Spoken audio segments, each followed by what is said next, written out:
Hi everyone, New England Gardening here, putting a little energy into the orchids. I've moved them because I don't think they were getting enough light.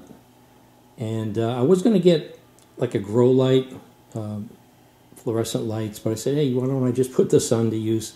But the problem is if you put them right in a south-facing window, it's just too bright. You're just going to scorch the orchids. So I had this frosting contact paper, or frost contact paper, and I put that on the window.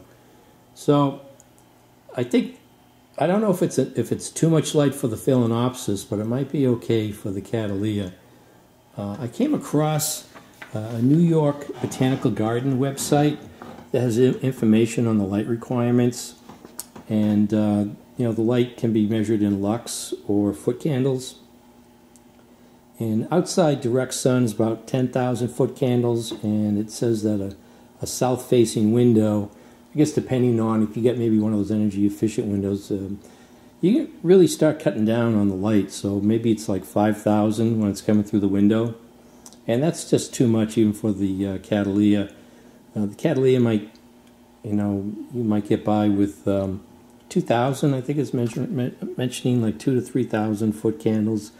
The Phalaenopsis might be able to do good with as little as 1,000. So I had this in a window with a curtain and the Venetian blinds, and I think it was just cutting down on the light too much. And again, I don't think it's humid enough, so I've just cleaned up the humidifier. I just received some replacement filters that I ordered off of Amazon. So I've cleaned that up and getting ready to fill that up with water. And hopefully this new location here, they'll do a little bit better. And I think one of the indications with the Cattleya is that I noticed that the leaves were as dark as the Phalaenopsis. When I received that one, I was surprised that it was very light green.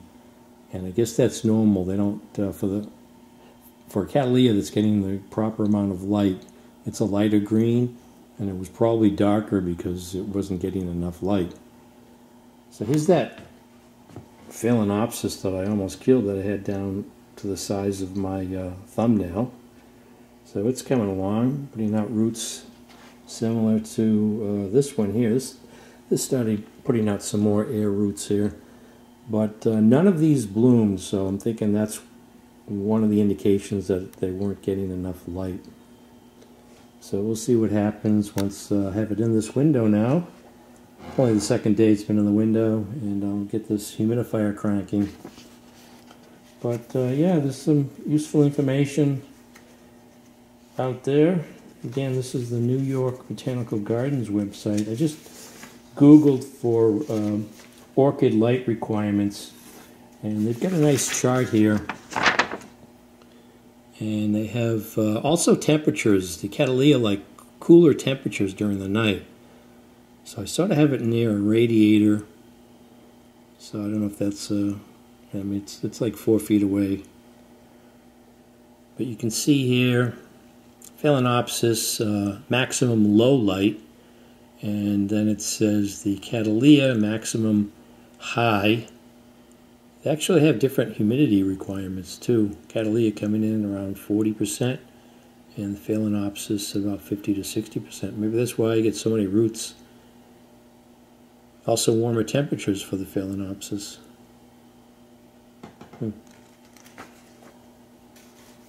So they describe the foot candles here.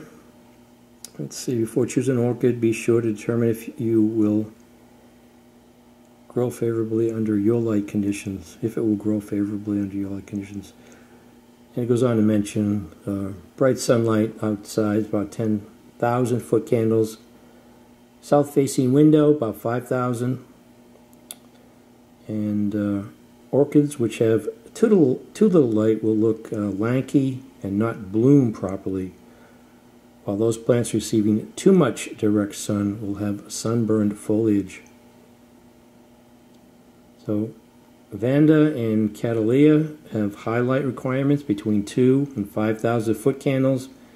Medium light orchids like Miltonia and Oscindium require 1,500 to 2,000 foot candles, low light Phalaenopsis and Papiliopedilum. Is that how you pronounce that? Grow well at around 1,000 foot candles. So instead of wasting electricity on some grow lights, if I can get them to grow under proper light supplied by the sun, save me a little money. So we'll see how these are doing. I guess one indication will be if they put out any flower spikes. So this is New England gardening. Let me get some water, fill that humidifier up, get it cranking, and we'll see what happens. Go from there. Thanks for watching.